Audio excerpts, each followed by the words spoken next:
Hey, well, it's Huck. And I got to tell you, as as I keep watching the news, I am struck by how poorly, Donald Trump is holding up as we're, nearing the end of summer. It seems that like his polling is as bad as it's ever been, maybe an all-time low. Now, he already is the only president since polling has ever been done on such things to poll, under 50% approval for the entire duration of his presidency. He's the only one to ever pour that consistently bad. But his approval numbers are something like 36% right now. Through most of his presidency now, for almost 3 years, his his poll numbers have been hovering anywhere from a low of maybe 38% to as high as like maybe 46%. Most of the time, though, it's been hovering. It's been usually around 42% to a low of maybe 40. But I think the tariffs that with this trade war that he has been involved with China, and in some cases with even some of our allies, has done tremendous damage to him. I think the the economic numbers were the one thing he could hang his his MAGA hat on, and the Dow has fallen sharply now a couple of times, and certainly farmers have lost some of their markets.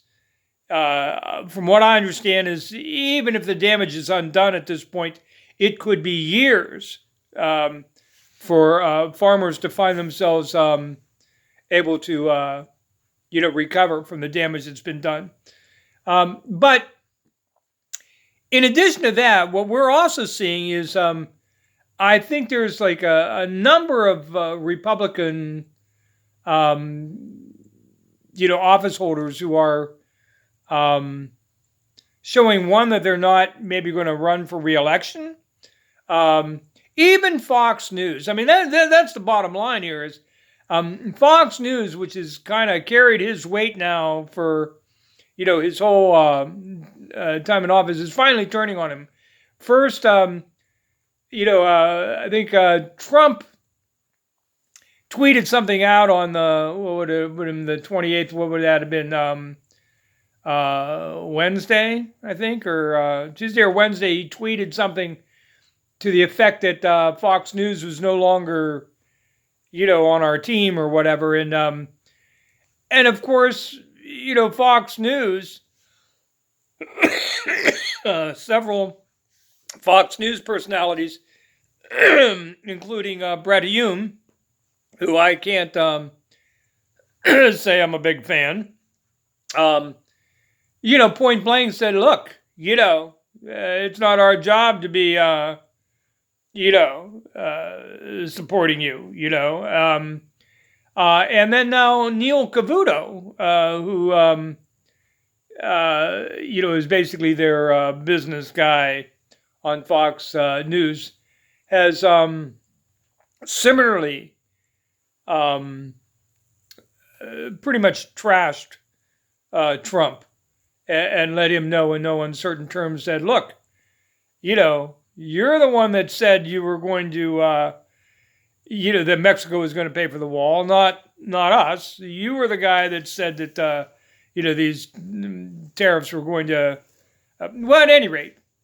So it seems like even everybody but Laura Ingraham and Hannity, at least, at Fox News, is starting to wake up and smell the coffee. And what I guess my point is that it's looking a lot like rats, fleeing the sinking ship.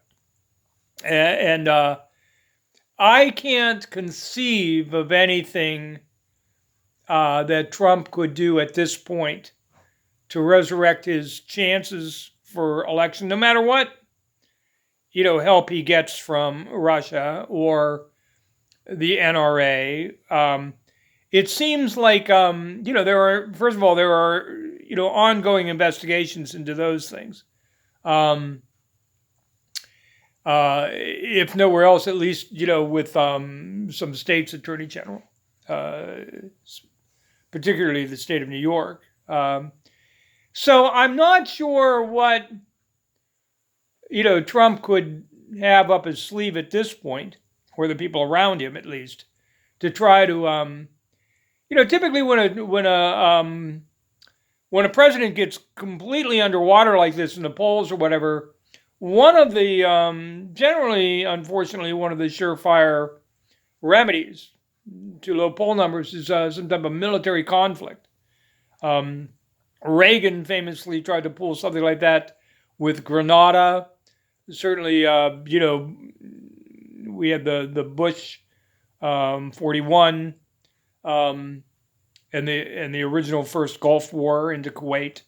At any rate, presidents inevitably, particularly Republican presidents, but presidents in general, will come up with some kind of crazy military skirmish to try to,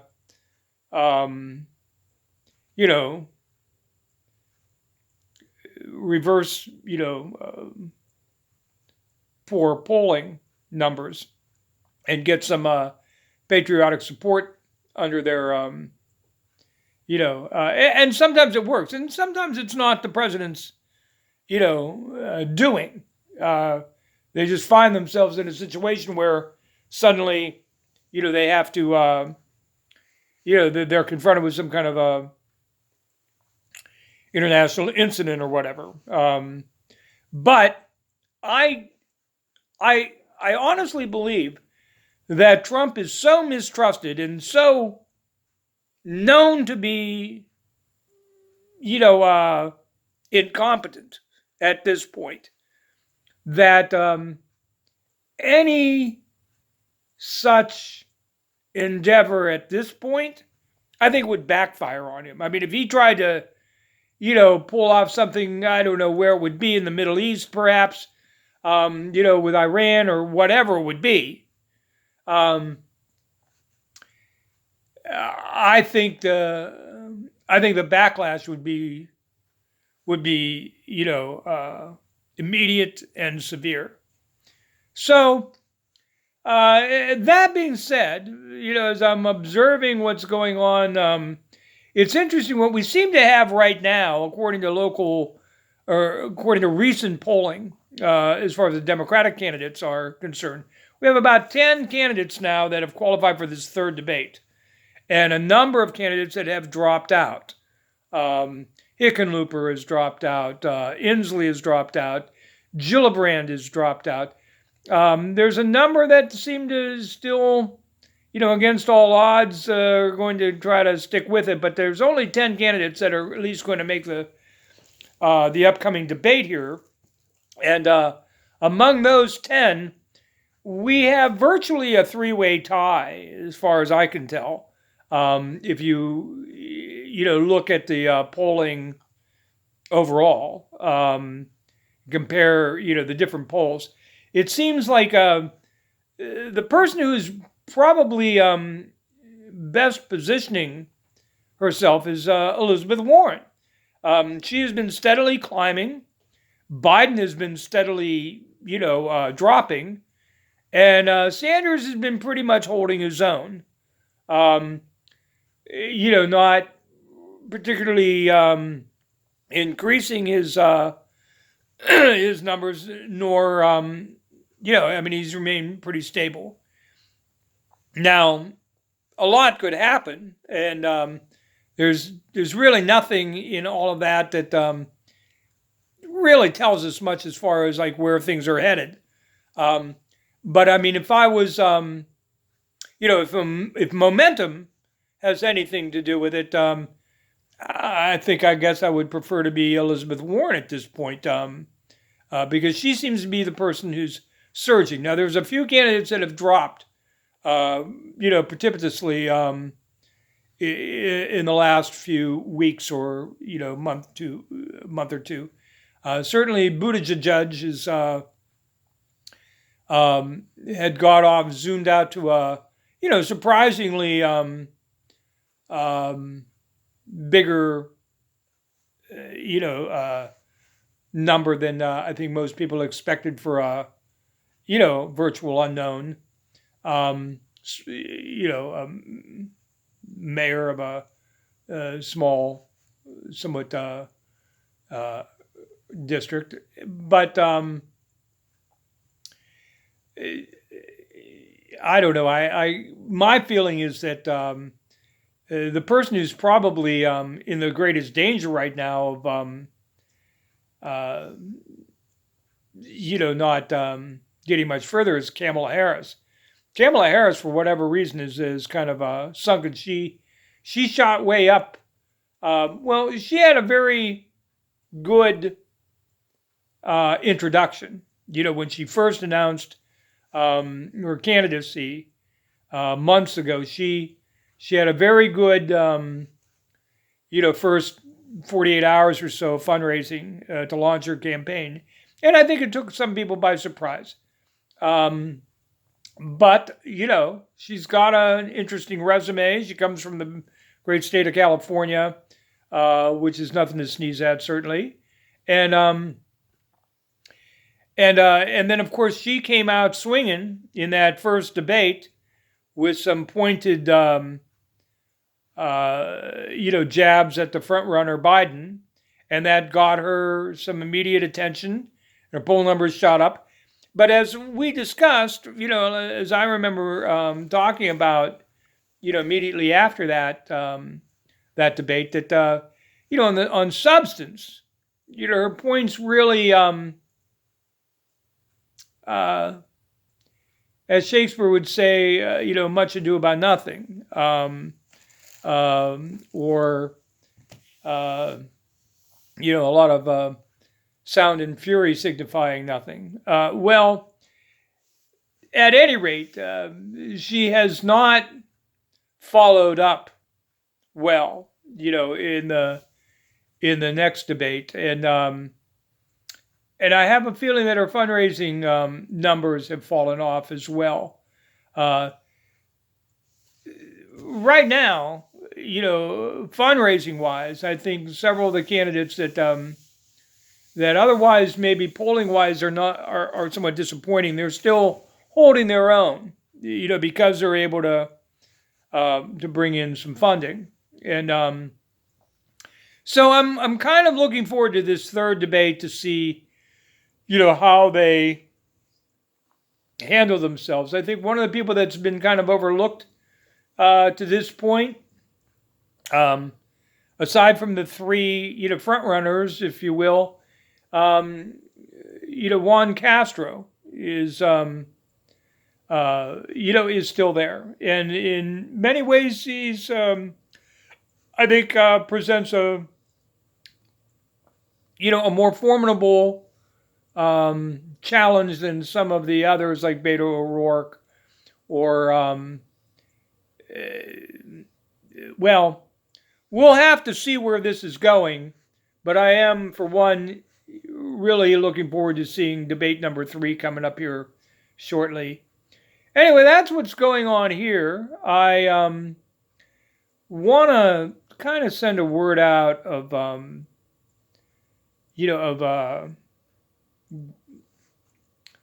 thank you. I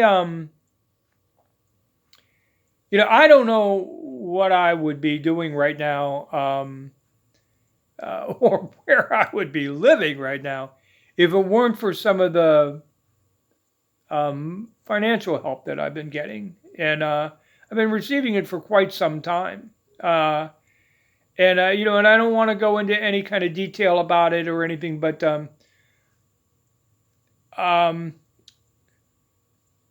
I can't express how, uh,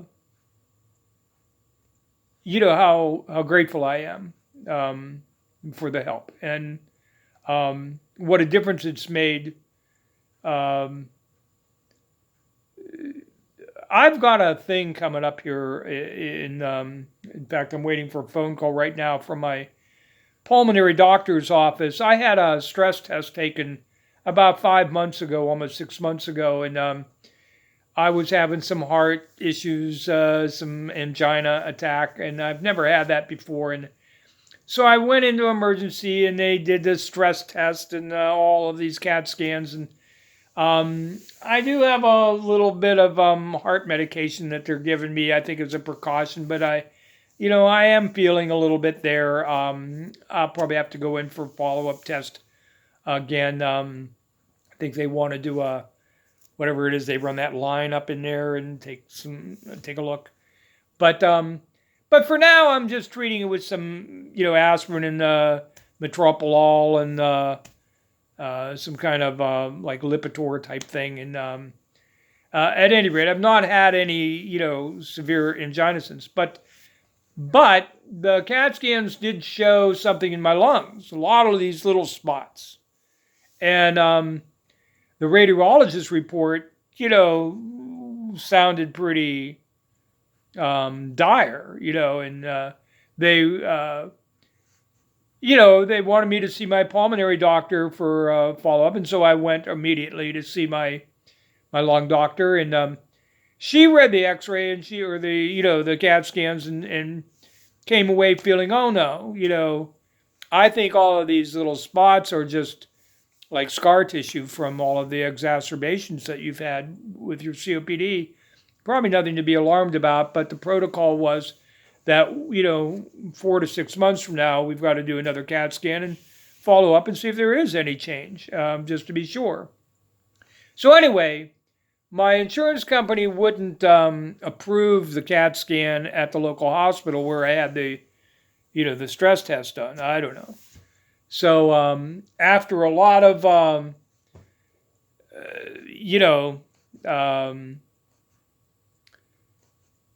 back and forth, they finally decided to send me to some imaging center here locally to have this CAT scan done. And so like I say, I'm waiting. I should be getting that scheduled here within the next week or two, and I should know.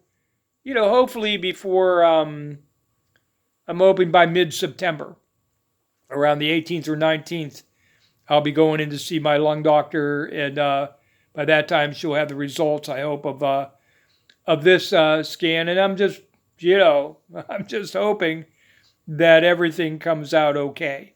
My lung function right now is not what I wish it were. They quoted me, I think my lung doctor told me it was around 18.5% lung function, which is not good. I know that I have difficulty walking very far before I have to stop. And I can't walk around the block, for instance. I might walk about 50 feet outdoors and I have to stop and catch my breath. I do a little bit better indoors. At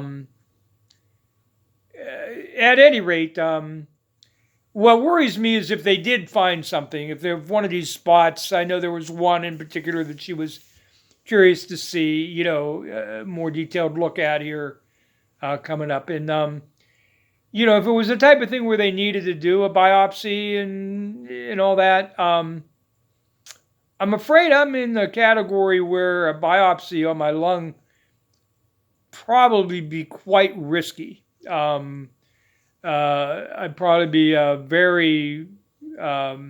unfortunately, a very good candidate for a collapsed lung. Some people in my condition, don't survive this kind of procedure with the lungs that I have.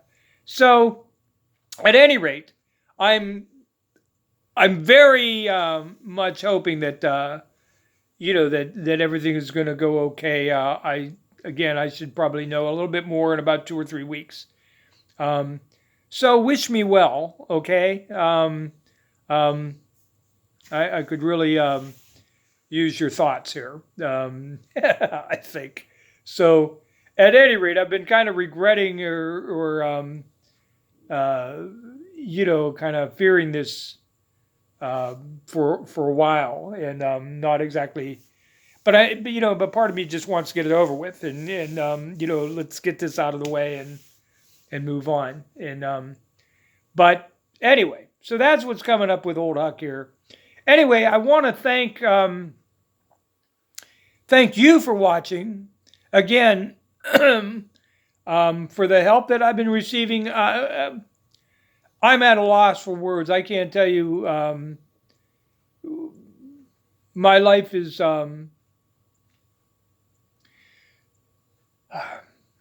just. It's made all the difference in the world for me. Just knowing that I can pay my bills, knowing that I can get my medicine. It's like this doggone test. It's $180. They had scheduled me originally. I was supposed to go in September 5th, next Thursday, to have this done, but it was going to be done at the local hospital here in Warren, Ohio, Trumbull Memorial Hospital. But then when they called to pre-register me for the test, they found out that my insurance, they're not in network, and you won't cover it, so anyway, so that's why I'm having to, go through a big hassle to get it rescheduled, and I'm waiting for them to call me back here to let me know exactly, what the date will be. But I anticipate it'll be in the next week or two. And but the thing is, in network, my copay I gotta pay up front is $180. Well, without the help that I've been getting. That would be a pipe dream.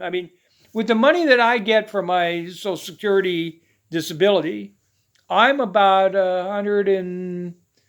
almost $150 short of just what my bills are every month.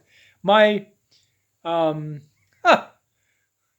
even want to go over my bills with you, but just to let you know, my mortgage payment on my house went up basically $50 this year.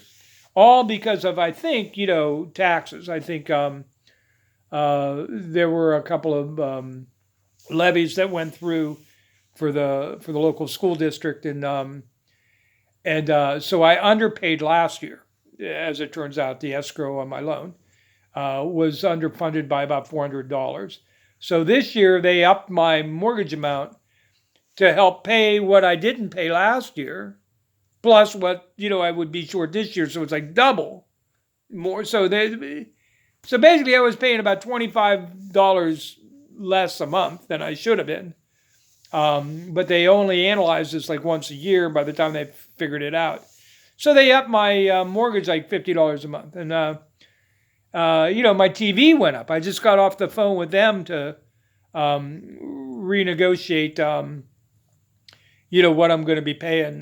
They were very helpful to get my bill back down because my bill had jumped up. I got at the end of like their 2-year agreement or whatever, and my bill was going to go up $85. $85 increase. That's like more than I was paying to begin with. It was like more than doubling it was unbelievable. And I thought I was going to just have to drop them altogether, but I must say they went way out of their way to keep me. So I'm actually paying no more than I was paying before. I had to change a few things, but at least I'm going to continue to get TV. I wouldn't be able to have TV without the help that I'm getting. Any kind of TV, maybe put it, today's version of Rabbit Ears on my TV. But at any rate, I just want you to know, I don't say thank you enough. And it needs to be said. Anyway, I thank you for watching. This has gone on way too long. The good news is I'm very confident of a Trump defeat in 2020 the longer we go on here. I'm really beginning to believe, I think I mentioned this in a previous video, I'm really beginning to believe that the Trump is going to see the writing on the wall here, and maybe find a way to just drop out, because I don't think he wants to be humiliated. Of course, I think he's also worried that he's going to get prosecuted if he's not in office any longer, and he's been using the office to kind of shield himself from state and federal prosecutions. And so I don't know. I mean, somehow I envision him just running off, and seeking asylum in Russia or something. But I don't know. I don't know what's going to happen. But I'm pretty confident that if he does, continue to run, he's gonna get beat by whoever the nominee is. We'll see. Anyway, thank you very much for watching. I'll see you again real soon.